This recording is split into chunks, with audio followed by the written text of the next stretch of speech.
اللہ اللہ اللہ نحمده ونصلي على رسوله الكريم اما بعد فاعوذ بالله من الشيطان الرجيم بسم اللہ الرحمن الرحیم۔ آج ماہ ربیع الآخر المعروف 11ویں شریف کے مہینے کی خاص 11 تاریخ ہے، یوم جمعۃ المبارک بھی ہے۔ اس تاریخ کو عالم اسلام میں ایک خاص اہمیت حاصل ہے، اور ماہ ربیع الآخر کی خاص 11 تاریخ کو ساری دنیا میں بالعموم اور بغداد معلیٰ میں بالخصوص 11ویں شریف کی محفلوں کا انعقاد ہوتا ہے۔ 11ویں شریف کی محفل کیا ہے اور اس کے کیا کیا ثمرات ہیں، اس موضوع پر آج کچھ ایمان افروز باتیں آپ کے گوش گزار کروں گا، توجہ کے ساتھ سماعت فرمائیے گا۔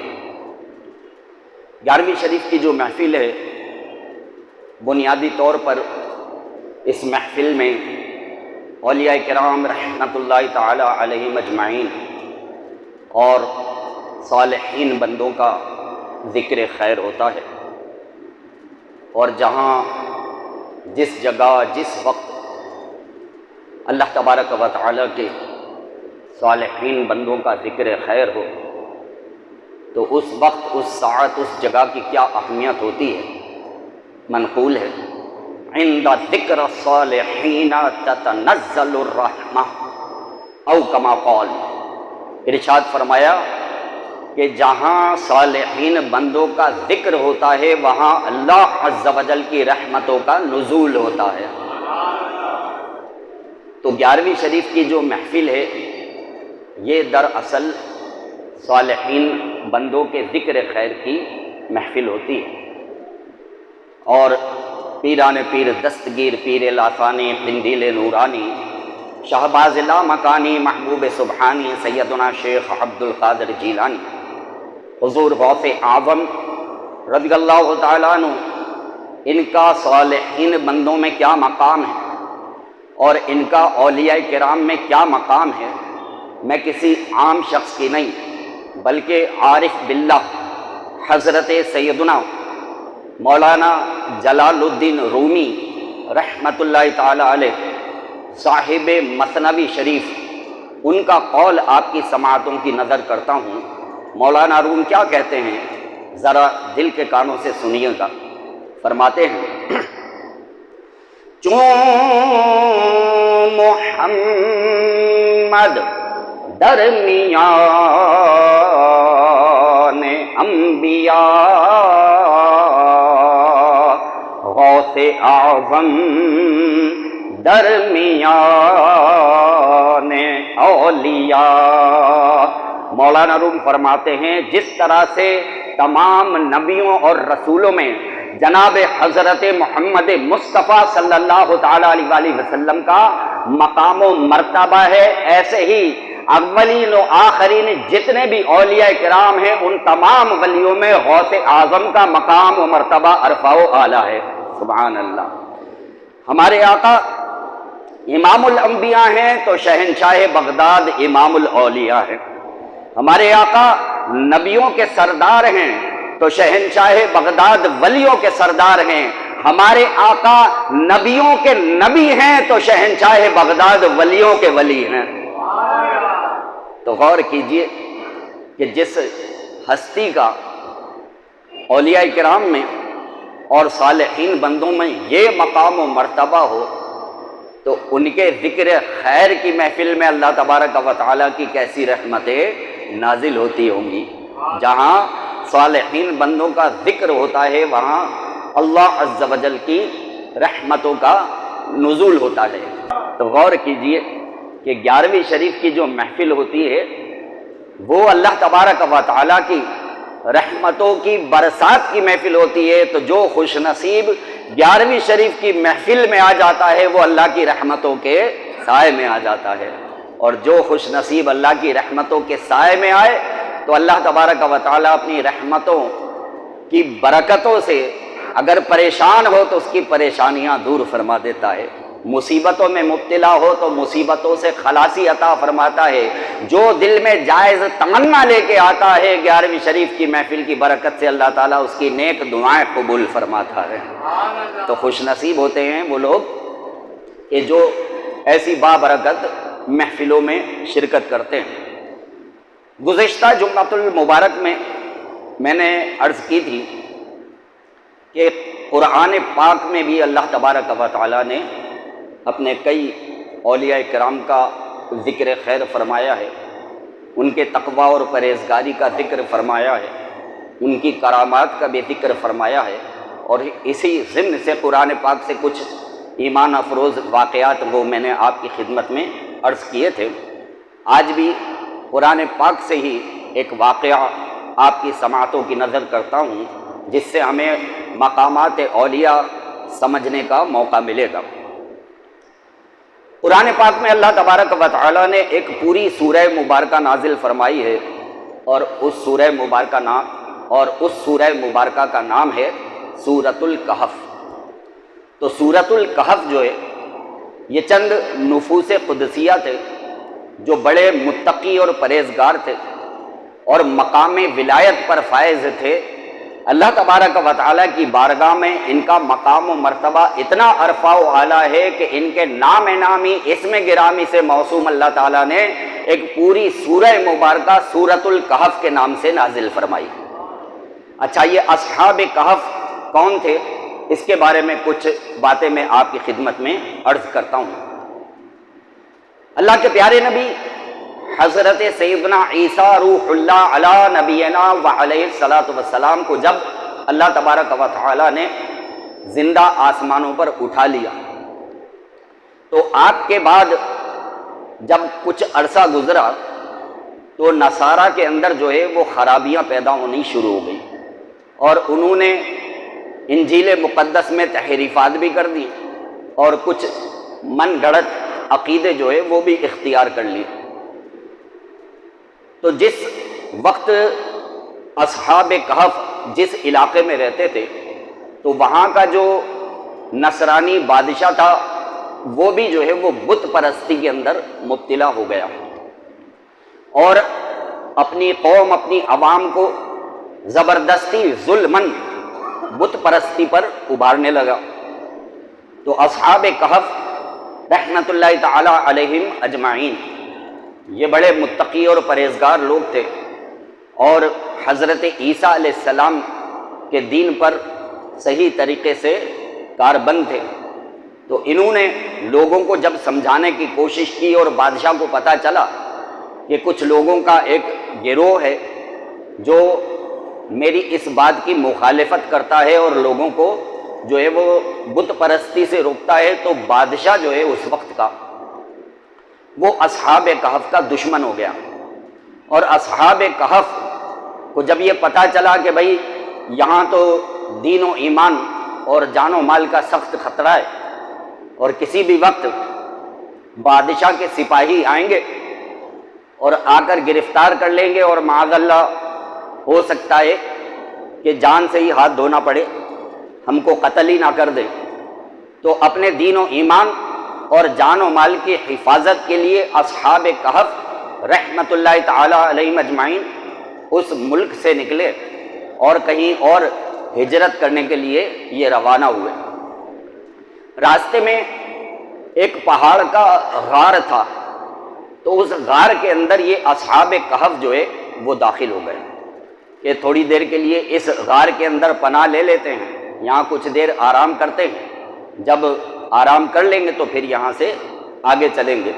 تو اس غار میں اصحاب کہف تھوڑی دیر کے لیے رکے، تھکن بہت زیادہ ہو رہی تھی، تو اصحاب کہف رحمت اللہ تعالی علیہم اجمعین جو کہ مقام ولایت پر فائز ہیں، یہ اس غار کے اندر لیٹ کر کے سو گئے۔ جب اصحاب کہف اس غار کے اندر لیٹ کر کے سوئے تو اللہ تبارک و تعالیٰ نے ان کی یہ کرامت قرآن پاک میں بیان فرمائی ہے کہ اصحاب کہف 300 سال تک مسلسل اس غار میں سوتے ہی رہے. سبحان اللہ. 300 سال اصحاب کہف اس غار میں سوتے رہے. اور ان کی کرامت دیکھیے اصحاب کہف رحمت اللہ تعالی علیہ مجمعین کی کہ نہ ان کے جسم پر کوئی تغیر آیا. یعنی 300 سال میں اگر کوئی بندہ زندہ بھی رہے تو کتنا بوڑھا ہو جائے گا. تو نہ ان کے جسم پر کوئی تغیر آیا، نہ ان کے کپڑوں پہ کوئی تغیر آیا، کوئی مطلب بدلاؤ ان کے جسم اور ان کے کپڑوں پہ نہیں آیا. 300 سال تک اصحاب کہف رحمت اللہ تعالی علیہ مجمعین جو ہے وہ اس غار کے اندر جو ہے وہ سوتے رہے. اچھا اب دوسری طرف کیا ہوا؟ جو بادشاہ تھا وہ مر گیا، اس کے بعد پھر کوئی بادشاہ آ گیا. پھر اس نے زندگی گزاری، وہ مر گیا، اس کے بعد پھر کوئی بادشاہ آ گیا. تو سلطنتیں بنتی رہیں، تبدیل ہوتی رہیں، بنتی رہیں، تبدیل ہوتی رہیں. 300 سال اس ملک کے اوپر گزر گئے. 300 سال جب ہوئے تو پھر اس وقت جو وہاں پر بادشاہ حکومت کرتا تھا وہ صحیح العقیدہ تھا. اچھا اس زمانے کے اندر نصارہ کے اندر جو ہے وہ ایک خرابی یہ بھی پیدا ہو گئی تھی کہ نصارہ میں بہت سارے لوگ جو ہے وہ مرنے کے بعد دوبارہ زندہ ہونے اور اللہ تعالیٰ کی بارگاہ میں پیش ہونے اور حساب کتاب کے بھی منکر ہو گئے تھے. اور انہوں نے علل اعلان یہ کہنا شروع کر دیا تھا کہ بھائی بس مر گئے تو مر گئے، اس کے بعد کوئی زندہ نہیں ہوگا، اور یہ میدان محشر میں جمع ہونا، حساب کتاب، یوم آخرت، اس سب کا کوئی تصور نہیں ہے. لہذا ایک بہت بڑی تعداد جو تھی وہ نصارہ کی وہ مرنے کے بعد دوبارہ زندہ ہونے اور اللہ تبارک و تعالیٰ کی بارگاہ میں پیش ہونے سے منکر ہو گئے. وہ جو بادشاہ تھا صحیح العقیدہ تھا، اس نے اپنے لوگوں کو سمجھانے کی بڑی کوشش کی کہ بھائی یہ عقیدہ صحیح نہیں ہے. جتنے بھی آسمانی صحائف اور کتابیں ہیں اس میں اللہ تبارک و تعالیٰ نے ہم کو عقیدہ آخرت سکھایا ہے کہ یہ دنیا ایک عارضی جگہ ہے، یہاں تم کو بطور امتحان بھیجا گیا ہے، یہاں پہ اچھے نیک اعمال کرو، مرو گے، مرنے کے بعد اللہ تعالیٰ کی بارگاہ میں پیش کیے جاؤ گے. جس کے نامہ اعمال میں نیکیاں زیادہ ہوں گی اس کے لیے اللہ تبارک و تعالیٰ کی طرف سے رحمت کی جگہ جنت ہے، اور جس نے دنیا میں بد اعمالیاں کی ہوں گی اس کے نامہ اعمال میں گناہوں کی تعداد زیادہ ہوگی تو جو اللہ تبارک و تعالیٰ کے غضب کی جگہ ہے جہنم، وہاں ڈالا جائے گا. تو یہ عقیدہ آخرت ہے، اس کو اختیار کرو، لیکن لوگ ماننے کے لیے تیار نہیں ہوئے. تو وہ بادشاہ جو ہے وہ بڑا فکر مند رہنے لگا. ایک دفعہ اس نے اللہ تعالیٰ سے دعا کی کہ یا اللہ کوئی اپنا ایک ایسا کرشمہ دکھا دے کہ میری قوم جو ہے اس غلط عقیدے سے باز آ جائے. 300 سال ہو گئے. اب 300 سال گزرنے کے بعد اصحاب کہف رحمت اللہ تعالی علیہ مجمعین جو اس غار کے اندر سوئے تھے، اللہ تبارک و تعالیٰ نے ان کو نیند سے بیدار کر دیا.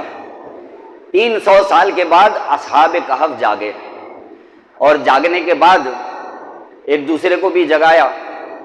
اب ان میں سے ایک جو تھے اللہ کے ولی وہ کہنے لگے بھوک بہت لگ رہی ہے، تو کھانے کے لیے ہم میں سے کوئی ایک شخص جائے باہر اور جا کر کے کھانا لے کر کے آ جائے.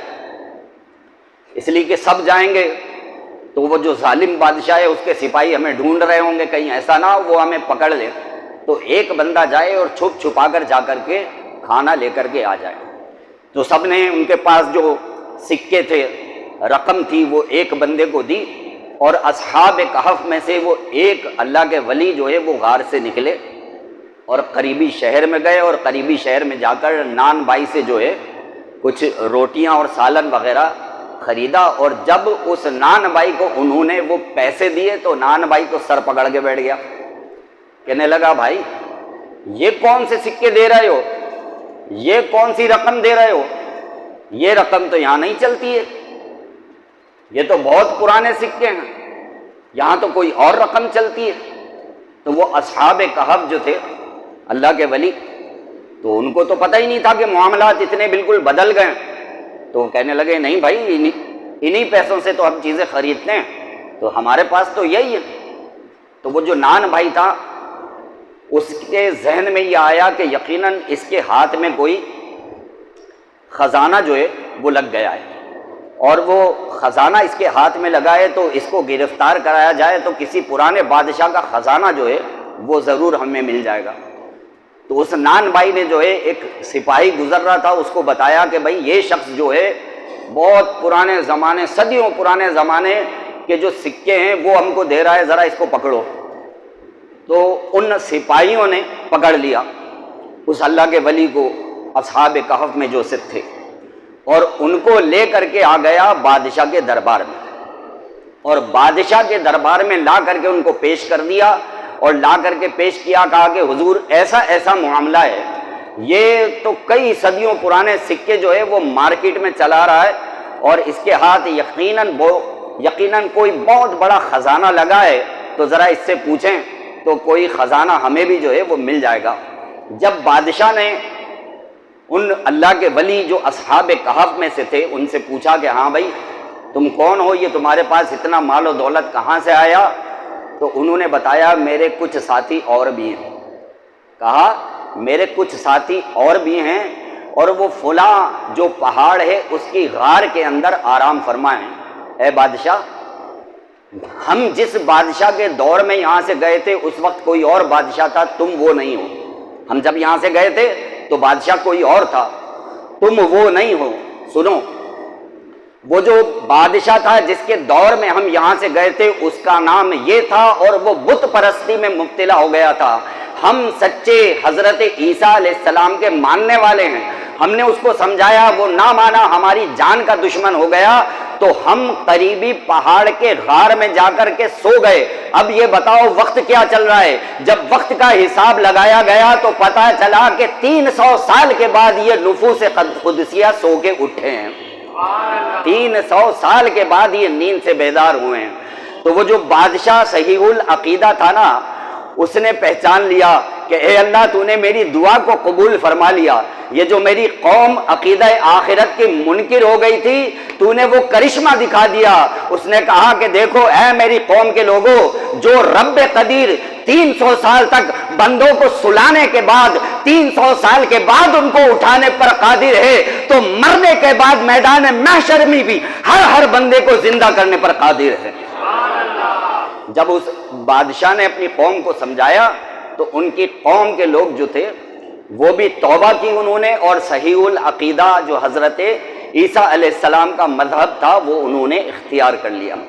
اب وہ اصحاب کہف جو غار میں تھے وہ لائے گئے، انہوں نے آ کر کے لوگوں کو سمجھایا، اور جو خرابیاں اس وقت قوم کے اندر پیدا ہو گئی تھیں وہ ساری خرابیاں جو ہیں وہ دور ہو گئیں۔ پھر اصحاب کہف رحمت اللہ تعالی علیہ مجمعین کہنے لگے کہ اللہ تبارک و تعالیٰ نے ہمارے لیے تقدیر کا قلم جو ہے وہ چلا دیا ہے، اب ہم یہاں مزید نہیں رہ سکتے، اب ہم اسی غار میں جائیں گے، دوبارہ سو جائیں گے۔ اب اللہ تبارک و تعالیٰ جب چاہے گا ہم کو دوبارہ زندہ فرمائے گا۔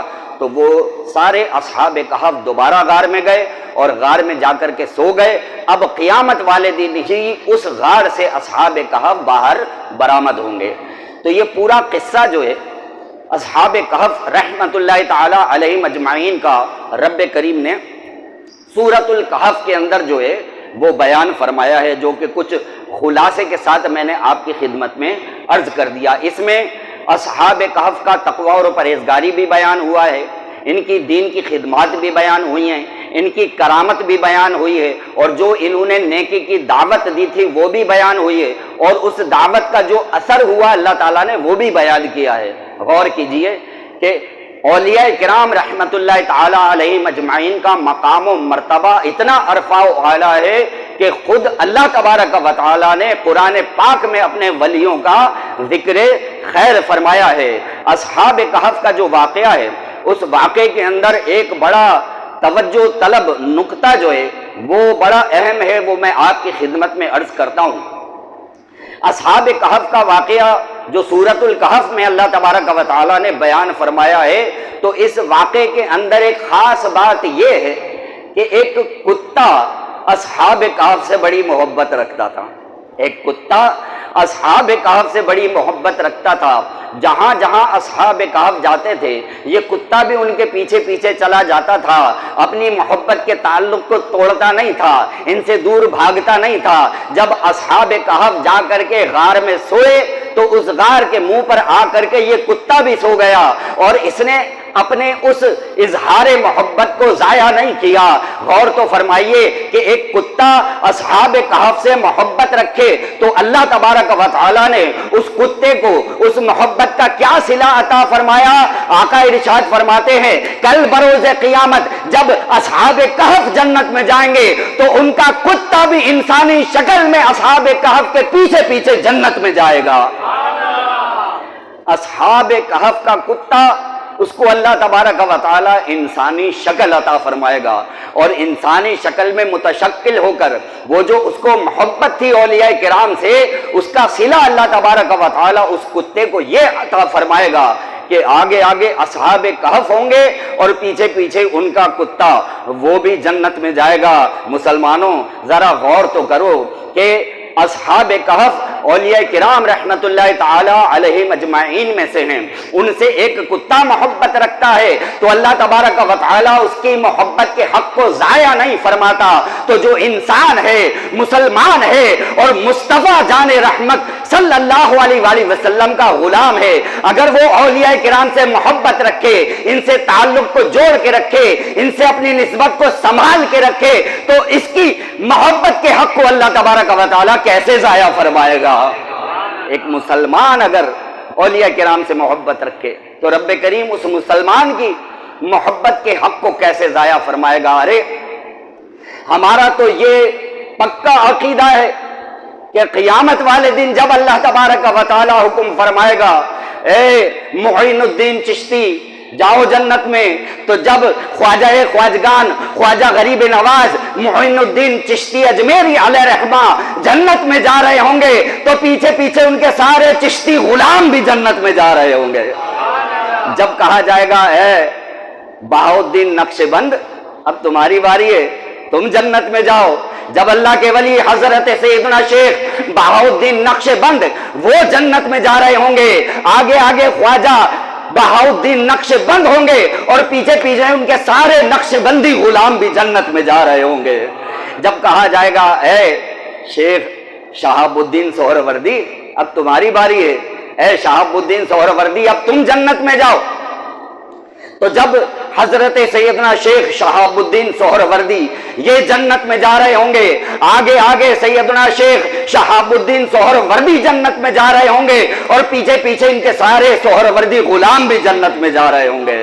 اور جب باری آئے گی پیران پیر دستگیر پیر لاسانی قندیل نورانی شہباز لامکانی محبوب سبحانی سیدنا شیخ عبد القادر جیلانی کی، اور کہا جائے گا اے میرے پیارے بندے عبد القادر اب تمہاری باری ہے، اے عبد القادر اب تم جنت میں جاؤ، اب منظر بدل جائے گا۔ جب کہا جائے گا اے عبد القادر اب تم جنت میں جاؤ، اب منظر بدل جائے گا۔ اب کیا منظر ہوگا سنیے، شہنشاہ بغداد حضور غوث پاک رضی اللہ تعالیٰ عنہ ارشاد فرماتے ہیں مجھے میرے رب عز و جل کے عزت و جلال کی قسم ہے جب تک میرا ایک ایک مرید جنت میں داخل نہیں ہو جائے گا میں بھی جنت کی طرف قدم نہیں بڑھاؤں گا۔ اب صورتحال یہ ہوگی کہ آگے آگے قادری ہوں گے، پیچھے پیچھے عبد القادر ہوں گے اور دیکھتے ہوئے جا رہے ہوں گے، ارے کوئی قادری پیچھے رہ تو نہیں گیا ہے۔ اب اللہ اکبر یا رسول اللہ یا غوث اعظم دستگیر۔ تو یہ فائدہ ہے 11ویں شریف کا کہ ان سے محبت کا تعلق استوار ہو جاتا ہے، یہ فائدہ ہے 11ویں شریف کا، ان سے محبت کا تعلق مضبوط ہو جاتا ہے۔ یہ فائدہ ہے 11ویں شریف کا کہ جہاں 11ویں شریف کی محفل ہوتی ہے وہاں اللہ تبارک و تعالیٰ کی رحمتوں کا نزول ہوتا ہے۔ تو جبھی تو ہم کہتے ہیں کہ خدا کے فضل سے ہم پر ہے سایہ غوث اعظم کا، خدا کے فضل سے ہم پر ہے سایہ غوث اعظم کا، ہمیں دونوں جہاں میں ہے سہارا غوث اعظم کا، ہمیں دونوں جہاں میں ہے سہارا، غوث اعظم کا ندا دے گا منادی حشر میں یوں قادریوں کو، ندا دے گا منادی حشر میں یوں قادریوں کو، کہاں ہے قادری کر لے نظارہ غوث اعظم کا، کہاں ہے قادری کر لیں نظارہ غوث اعظم کا۔ اور اب آپ سب جواب دینا، آگے والے پیچھے والے، شہنشاہ بغداد کی محبت میں میری بات کا جواب دینا۔ اور کہتے ہیں کہ فرشتوں روکتے کیوں ہو مجھے جنت میں جانے سے، فرشتوں روکتے کیوں ہو مجھے جنت میں جانے سے، یہ دیکھو ہاتھ میں دامن ہے کس کا، یہ دیکھو ہاتھ میں دامن ہے کس کا، غوث اعظم کا۔ یا الہی کر دے تو ہم پر اپنی مہربانی بحق حضرت شاہ جیلانی، وآخر دعوانا ان الحمدللہ رب العالمین۔ اگر آپ کو یہ ویڈیو پسند آئی ہو تو اس ویڈیو کو لائک کریں، کامنٹس کریں، شیئر کریں اور میرے اس چینل کو سبسکرائب کریں۔ جزاک اللہ خیرا۔